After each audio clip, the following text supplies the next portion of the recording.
цену. И что-то своей любимой апассионатки не дождался.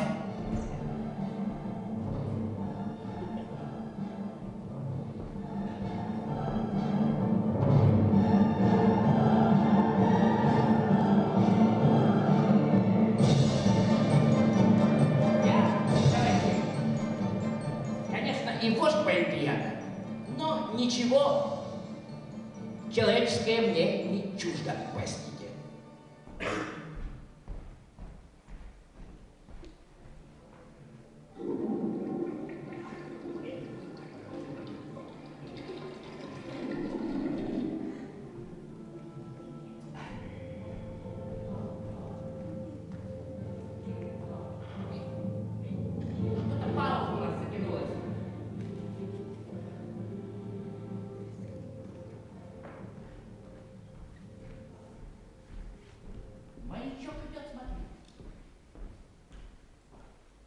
Здравствуйте, Владимир Ильич.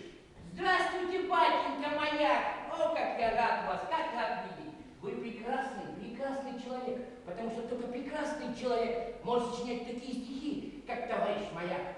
Если вы мне прочитаете, я буду просто нечеловечески рад. Пошел. Владимир Ильич, да. Поэтому я к вам и пришел по поводу завтрашнего митинга. Хотел бы, чтобы вы услышали мои речи. Да, С удовольствием. С удовольствием. Много ли было у нас управленцев? Много ли сделали они, депутаты, цари, судьи? Перекраивали старье страны, а в итоге проклятые шли, не падая по челам, если мышцы в шее уставшие, значит головы рубили. Мы уже много столетий на плацу эшафоте стоим. Кто-то ждет своей боли, смирения, хоть и властью был любим. Но есть другие, они путы надрывают даже тогда, когда острый как бритва лезвие. В них летит топор палача. Узнаете себя в веревках или молча по нраву ждать? Да не важно уже, кто вы. Мир не может иного дать.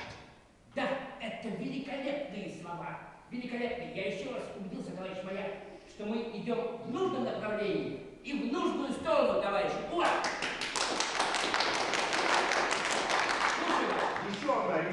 Еще давайте. Смертельная жизнь. Давайте, товарищ Маяк. Как вам такое мысли выжить? Как вам такое потом кричать, когда тишина и ударами голоса плоть свою ставить идти воевать? Как вам цветы дарить любящим, если ты мертв, но есть запас?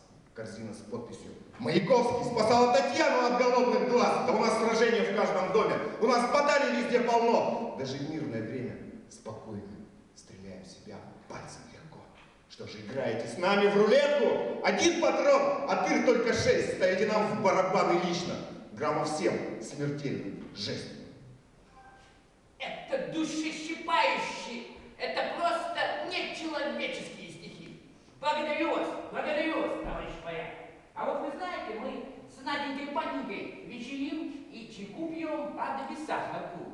Сахарок нынче очень редок. Вот у меня есть один кусочек, и я вам один подарю, пожалуйста. Забирайте. Владимир Ильич, Да. вы наверняка тоже пишете речевку. Хотелось бы услышать, что будет завтра на митинге. Ну, хорошо, мой друг. Хорошо, вот у меня тут подготовлено. Дело в том, что у меня столько информации в голове, что она порой не укладывается в моей коммунистической направленности. Давайте я вам зачитаю блок 1. Называется «Моргают у куколок глазки». Так. Мы дети Большого театра. Нас цепью связал Карабас. Вчера и сегодня и завтра за ниточки дергают нас. Пьеро, Арлекины, Мальвины танцуют под гимны страны, и с треском горят буратины, что ткнули в полотна носы. Сценарий той кукольной сказки расписан подробно в УК.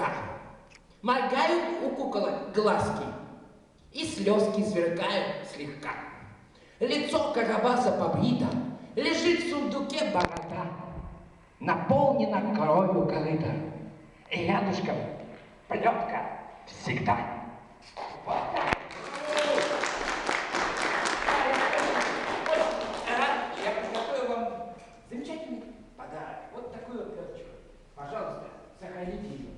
пускай оно послужит делу революции и послужит правому нашему делу. Долой буржуазную сволочь! Красный Октябрь вперед!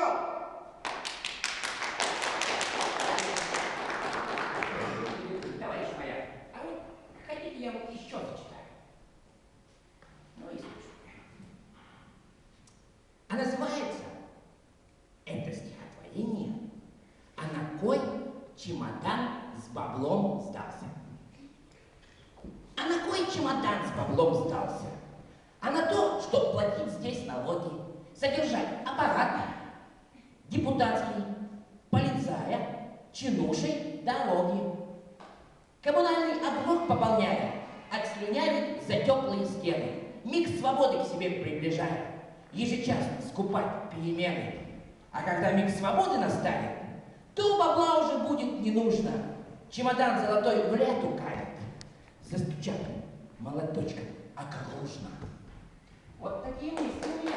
Товарищ майор, вот что еще хотите мне рассказать такого интересного, что вы думаете, я не знаю?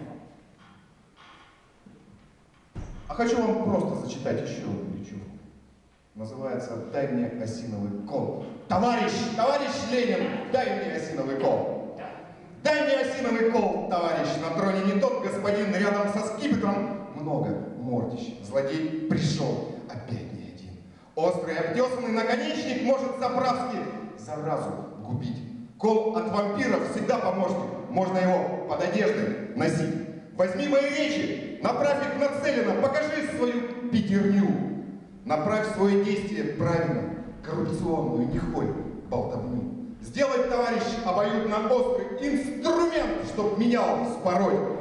Вурдалаки боятся прут правды точной. Этим их надо гнобить и бороть.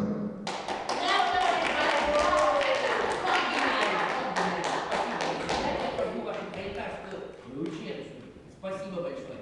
Ну, что я хочу сказать? Что все, что я послушал, я почувствовал самым большим мозгом России. А вы знаете, где самый большой мозг России? Вот тут, вот в этой головушке, под этой кепочкой. И я что хочу добавить еще, товарищи, что скоро нас всех тихо вывезут на дачу. Стихотворение называется «Тихо вывезут на дачу». Слушайте, меня слышно, товарищи? Товарищи, я не слышу вас. Микрофон! Это прекрасное изобретение, первое слышу. Как запудрили красиво всем вокруг мозги. Ненавязчиво, игриво, не видать низги. Государство расписное сказок полон дол. Улетел бы точно в космос, выдайте концом. От реальности не скрыться, беды тут и там. У людей больные лица, в головах бедлам. Курсы войны, беспорядки, кризисы страны. От процентов игры в прятки, комплексы вины. Перспективы нет в работе, денег тоже нет. Ты уже не помнишь, кто ты, луч теряет свет. Дань за дань, процент к проценту, счетчик дней включен. И не нужно быть доцентом или быть врачом, чтобы в смыслах разбираться, что здесь и почем. Мысли так, чтобы не нарваться, морду кирпичом. А не то возьмут, уплачут, рот дерьмом набьют, тихо вывезут на дачу, уксус в глаз нальют. Ты подпишешь документы против всех и вся. Вот такая, пип, Россия нынешнего дня. Вот, товарищ, я вам прорекламирую.